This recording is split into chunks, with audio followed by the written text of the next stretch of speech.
معذرت اسپیکر صاحب، مجھے اندازہ نہیں تھا. میرے آگے کیمرہ مین تھے، میں نے نہیں دیکھا. یہ امینڈمنٹ ووٹ کرنے سے پہلے اور پاس ہونے سے پہلے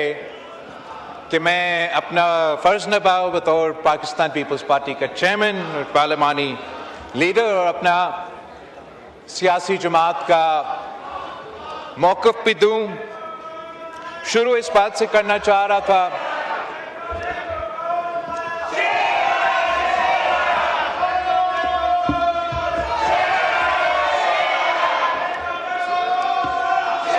یہ بلاول صاحب کا مائک سیٹ کر کے دیں، مائک سیٹ کر کے دیں بلاول صاحب کا. تو جناب اسپیکر، میں شروع اس بات سے کرنا چاہ رہا تھا. یہ بلاول صاحب کا مائک چیک کریں.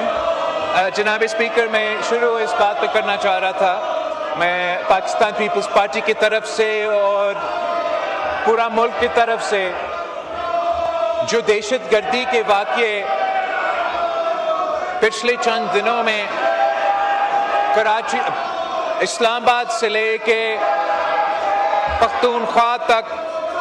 جو واقعے ہوئے ہیں ان کا میں مزاحمت بھی کرنا چاہوں گا اور یاد دلوانا چاہوں گا اس ہاؤس میں جو منتخب نمائندے موجود ہے، چاہے وہ ٹریزری بینچز سے تعلق رکھے یا وہ اپوزیشن بینچز پہ بیٹھے ہوئے ہو، کہ جہاں ہمارا سیاسی اختلافات ہو سکتے ہیں، نظریاتی اختلافات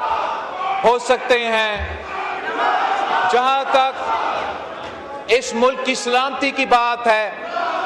جہاں تک اس ملک کے دشمن اور مخالفوں کی بات ہے، اور جہاں تک ان دہشت گردوں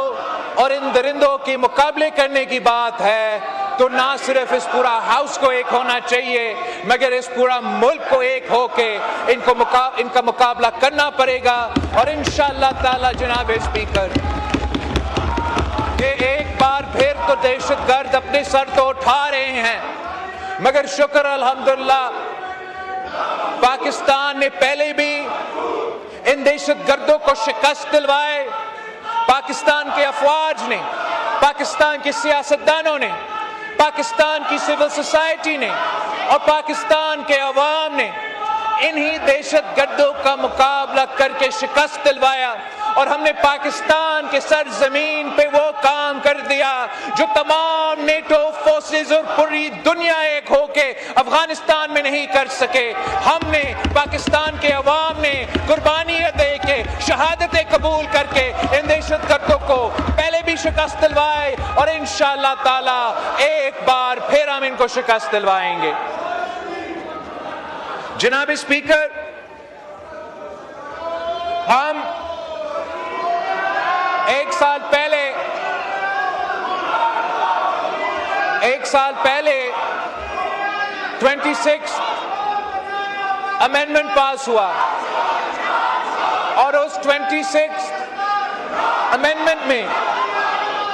میرا اور پاکستان پیپلز پارٹی کا پورا کوشش تھا، ہم نے مہینوں کا محنت اس بات پہ لگایا تھا کہ ہم کوشش کریں کہ کنسنسس کے ساتھ آئین سازی ہو، جیسے ماضی میں چاہے وہ 18ویں ترمیم ہو، چاہے وہ 1973 کی کانسٹیٹیوشن ہو، وہ کنسنسس کے ساتھ پاس ہوا. اور ہم نے دن رات محنت کر کے جو 26th امینڈمنٹ پاس ہوا، جس کے نتیجے میں کانسٹیٹیوشنل بینچز بنے، وہ کانسٹیٹیوشنل امینڈمنٹ جتنا سیاسی کنسنسس ممکن تھا اس سیاسی کنسنسس کے ساتھ پاس کروایا گیا. ہم نے مولانا فضل الرحمان صاحب سے انگیج کر دیا تھا اور مولانا فضل الرحمان صاحب نے پی ٹی آئی کے ساتھ, SIC کے ممبرز کے ساتھ, باقی ہمارے اپوزیشن بینچز پہ بیٹھے ہوئے جو دوست, ان کے ساتھ انگیج کر کے ایک کنسنسس بنایا. اور میں آن دا ریکارڈ اس بات کو دہرانا چاہوں گا کہ جب کانسٹیٹیوشنل بینچز بنے تو نہ صرف مولانا فضل الرحمان صاحب بھی ساتھ تھا, مگر ووٹ دیے بغیر پاکستان تحریک انصاف بھی ساتھ تھے. پاکستان تحریک انصاف کے اعتراضات کے بعد پچھلی دفعہ ہم نے آئینی عدالت کے بجائے آئینی بینچ بنایا. تحریک انصاف کے اعتراضات کے بعد پچھلے دفعہ ہم نے موجودہ جو اس وقت کا چیف جسٹس بیٹھا تھا اس کو نیا کانسٹیٹیوشنل کورٹ کا سربراہ وہ نہیں بن سکا. یہ تمام ان پٹ پی ٹی آئی وایا مولانا فضل الرحمان صاحب اس امینڈمنٹ میں موجود تھا. یہاں تک کہ جب مولانا فضل الرحمان صاحب اس 26th امینڈمنٹ پہ ووٹ دینے جا رہا تھا, اس نے پی ٹی آئی سے اجازت مانگا, کہ اگر آپ اجازت دیتے ہو تو پھر میں اس پہ ووٹ ڈالنے جاؤں, آپ اگر منع کرتے ہو تو میں ابھی بھی ووٹ نہیں ڈالوں گا. انہوں نے ہم سب کے سامنے مولانا صاحب کو اجازت دیا اور آئینی ترمیم 26th امینڈمنٹ ہو گیا تھا, مکمل ہوا. ہم نے وہ اس مرحلہ سے گزرا. آج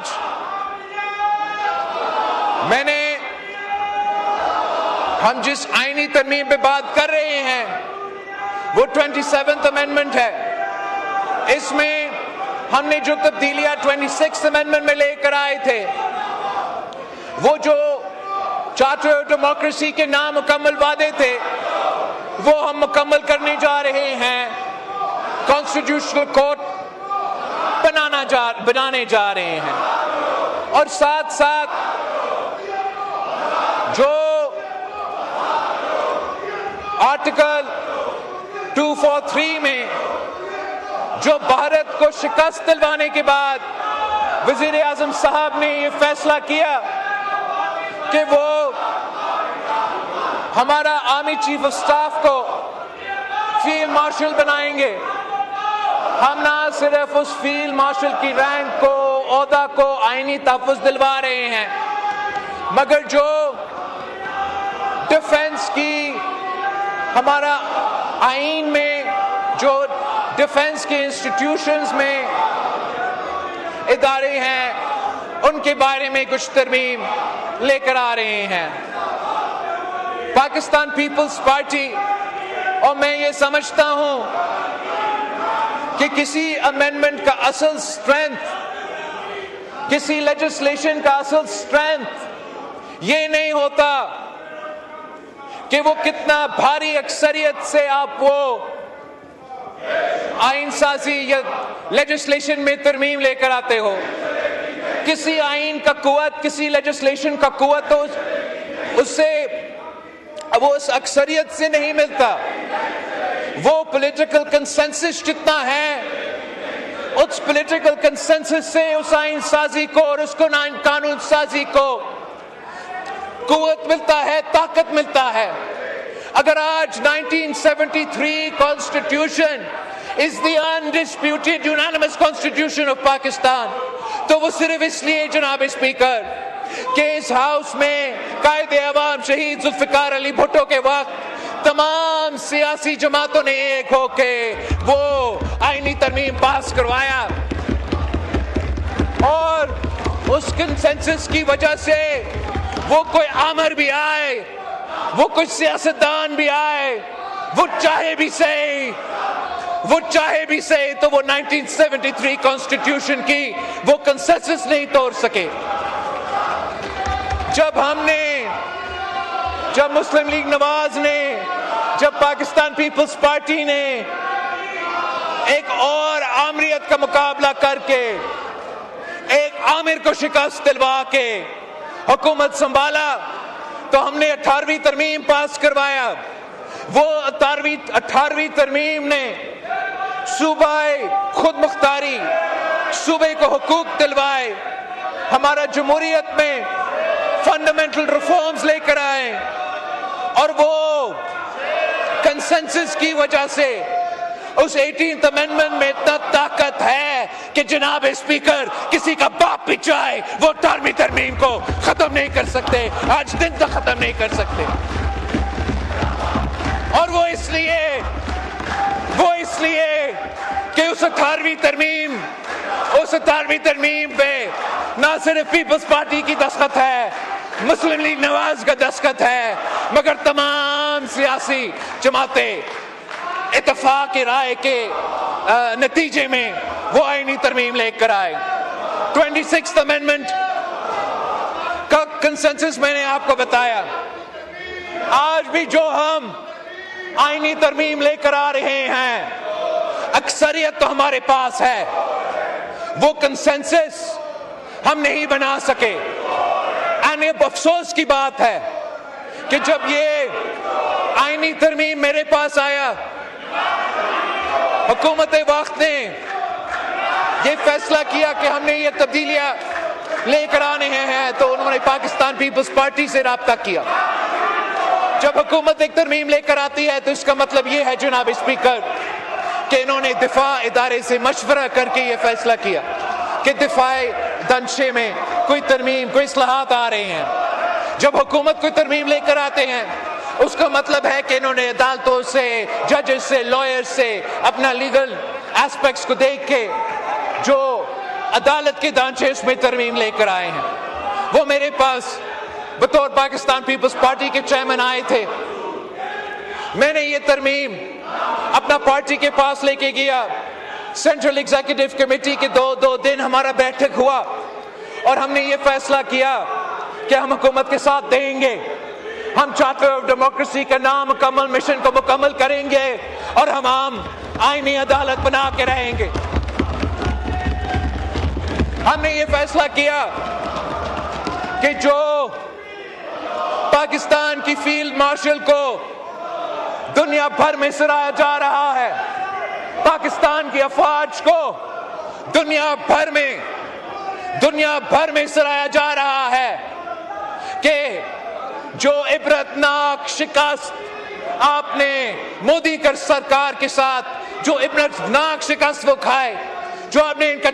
6 جہاز گرائے ہیں، اس کا نتیجے میں آپ کو دنیا میں پہچان ملا ہے، آپ کو قوم کو طاقت ملا ہے، اور ہم اس طاقت کو، اس عہدہ کو آئینی کور دینے جا رہے ہیں. اس کانٹیکسٹ میں پاکستان پیپلز پارٹی نے یہ فیصلہ کیا کہ پاکستان جنگ کے حالات سے گزر رہا ہے. ایک طرف ہم نے بھارت کو شکست دلوایا تو دوسری طرف بھارت نے افغانستان کا فارن منسٹر کا میزبانی کر کے، اس میزبانی کے بعد جو ہمارے دوسرے بارڈر پہ ہو رہا ہے، جو ہمارے شہروں کے میں ہو رہا ہے، جو ہمارے شہریوں کا خون بہہ رہا ہے، وہ بھی اب سب کے سامنے ہے. تو اس کانٹیکسٹ میں پاکستان پیپلز پارٹی نے یہ فیصلہ کیا کہ جو حکومت کی ریکمنڈیشنز ہے 243 کے لحاظ سے، آرٹیکل 243 کے لحاظ سے، اس پہ بھی پاکستان پیپلز پارٹی نے فیصلہ کیا کہ ہم حکومت کے ساتھ دے رہے ہیں، اور انشاءاللہ تعالی آج کے بعد ان کا یہ آئین کی جو ریکمنڈیشنز ہے، جو ترمیم ہے، انشاءاللہ وہ پاکستان کا آئین بنے گا. مناسب ہوتا کہ دوسری سیاسی جماعتیں خاص طور پہ جو اپوزیشن سے تعلق رکھتے، جو اپنے آپ کو کہتے ہیں کہ یہ اپوزیشن اس ملک کا اپوزیشن کا کردار ادا کر رہے ہیں. اپوزیشن کا کام صرف یہ نہیں ہے کہ وہ اپنے لیڈر کے لیے رونا دھونا کرے. اپوزیشن کا کام صرف یہ نہیں ہے کہ کسی ایک قیدی کو اپنے رہا کروانا ہے. اپوزیشن کا کام یہ ہے کہ ہمیں اکاؤنٹیبل رکھے. اپوزیشن کا کردار ہے لیجسلیشن میں. میں بطور پاکستان پیپلز پارٹی کا چیئرمین اپنا فرض جتنا ہو سکا میں نے ممکن پورا کر دیا، مگر اپوزیشن کا بھی کام تھا کہ وہ بھی ان کمیٹیز میں بیٹھتے، وہ بھی مجھے بتاتے کہ بلاول صاحب آپ سے یہ رہ گیا، آپ کا یہ تجویز غلط ہے، وہ اپنا مثبت انپٹ دے دیتے، جیسے ہم نے 26th امینڈمنٹ میں ان کا انپٹ انکارپوریٹ کیا تھا، ویسے ہم 27th میں اگر ان کا انپٹ آ جاتا تو اس آئین زیادہ مضبوط ہوتا، یہ ملک کو زیادہ طاقت ملتا اور ان کے بارے میں ایک بہتر امپریشن جاتا پاکستان کے عوام کے سامنے،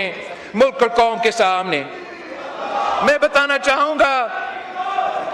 کہ پاکستان پیپلز پارٹی کی اس آئین سازی میں کس قسم کا کنٹریبیوشن رہا ہے۔ Along with the establishment of constitutional courts, the Pakistan People's Party appreciates the government of Pakistan for accepting our demand کہ جو نیا آئینی عدالت بنے گا اس آئینی عدالت میں تمام صوبوں کا برابری کا نمائندگی ہوگی۔ یہ ایک تاریخی اچیومنٹ ہے جناب اسپیکر، یہ چارٹر ڈیموکریسی کا ایک حصہ بھی تھا اور ہم یہ وعدہ پورا نہیں کر سکے۔ ہم سمجھتے ہیں کہ جتنا برابری کے ساتھ ہم صوبے کو چلائیں گے، جتنا ایکوالٹی کے ساتھ ہم تمام صوبے کو چلائیں گے، اتنا ہی طاقتور ہمارا فیڈریشن ہوگا۔ اور میں سمجھتا ہوں کہ جو تمام قوتیں، سیاسی جماعتیں اس وقت 27ویں آئین کا مخالفت بھی کر رہے ہیں، ان کو ماننا پڑے گا کہ یہ ایک بہت بڑا کامیابی ہے کہ اب آئینی عدالت میں تمام صوبے کے برابری کا نمائندگی ہوگا۔ جناب اسپیکر، جب قائد عوام شہید ذوالفقار علی بھٹو کو تخت دار پہ چڑھایا گیا، ان عدالتوں نے عدالتی قتل کیا تھا، تو اس وقت اس بینچ پہ برابر کا نمائندگی نہیں تھا، اور اس ملک میں پاکستان میں ایک بہت برا امپریشن کیا، جس کی فیصلے کے نتیجے میں ہمارے وفاق کی بنیادیں ہل گئے تھے کہ ایک لڑکانوں کا وزیر اعظم کو سزائے موت کا سزا سنایا گیا، اور اس سزا میں جو تمام صوبے کی نمائندگی تھی، کسی ایک صوبہ کا اکثریت تھا، اور نہ صرف وہ فیصلہ غلط تھا، نہ صرف اس فیصلے کو ہم کنڈیم کر سکتے تھے، مگر جو ان کا اثرات وفاق پہ تھے ہم آج تک بھگت رہے ہیں۔ ہم وہ ایک غلطی آج ہم وہ غلطی درست کرنے جا رہے ہیں، چاہے وہ اچکزائی صاحب ہو یا کوئی ایسا سیاستدان ہو جو صوبائی خود مختاری پہ بات کرتے آ رہے ہیں، جو صوبے کے حقوق پہ بات کرتے آ رہے ہیں، ان کو ماننا پڑے گا، کہنا پڑے گا کہ ہم نے یہ بہت بہت بہت تاریخی کامیابی حاصل کی ہے کہ جب آئینی بارے کے فیصلے ہوں گے اب تمام صوبے کے برابر کی نمائندگی کے نتیجے میں ہوں گے۔ دوسرا جناب اسپیکر جو میں ویلکم کرنا چاہوں گا،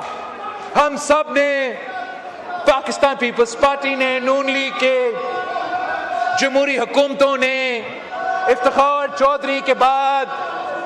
سو موٹو کا اختیار بکتا، اور ہم نے دیکھا کہ کیسے عدالت نے اس سو موٹو اختیار کو استعمال کر کے کبھی ٹماٹر کی قیمت تو کبھی پوٹیٹو کی قیمت سیٹ کرتے تھے۔ ہم نے دیکھا کہ کیسے عدالت نے سو موٹو کہہ کے وزیر اعظم کے توہین کرتے تھے، وزراء کے توہین کرتے تھے، حکومتوں کو، الیکٹڈ نمائندوں کو امبیرس کرتے تھے۔ ہم نے دیکھا